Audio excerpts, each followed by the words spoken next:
রাকিব হোসেন গোল এবং সমতায় বাংলাদেশ। ম্যাচের একদম 84তম মিনিটে রাকিব হোসেন দারুণভাবে বাংলাদেশকে সমতায় ফিরিয়েছেন। বাংলাদেশ এখন 1-2 গোলের ব্যবধানে এগিয়েও যেতে পারত যদি না ফাহমিদুল সেই সুবর্ণ সুযোগটি মিস না করত। হ্যাঁ দর্শক, এর আগে ম্যাচের 73তম মিনিটে দারুণ একটি ক্রস দিয়েছিলেন সাদুদ্দিন এবং সেখানে বলটা পেয়েও গিয়েছিলেন ফাহমিদুল, কিন্তু পা বাড়িয়েও তিনি বলে স্পর্শ করতে পারেনি। তাতে হতাশায় পড়তে হয় বাংলাদেশকে, কেননা এমন সুযোগ আর কখনো যে আসবে না। এছাড়া এই ম্যাচে সমীর সুমকে ফাউল করে লাল কার্ড খেয়ে মাঠ ছেড়েছেন হংকং এর ডিফেন্ডার। এর আগে ম্যাচের 34তম মিনিটে বাংলাদেশের কপাল পড়ে যায় একটা ফাউলে। তারেক কাজী ফাউল করলে সেটাতে পেনাল্টি পায় হংকং এবং সেই পেনাল্টি শুট আউটে গোল আদায় করে নেয় হংকং। শুরুতেই এগিয়ে যায় 36তম মিনিটে হংকং। এরপর প্রথমার্ধ শেষ হয় 1-0 গোলের ব্যবধানে।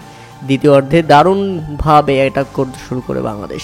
তবে ফাহমিদুল মিস না করলে রাকিব হোসেন যেভাবে গোলটা শেষ পর্যন্ত করেছিলেন তাতে বাংলাদেশ দারুণভাবে এগিয়ে যেতে পারত নিঃসন্দেহে।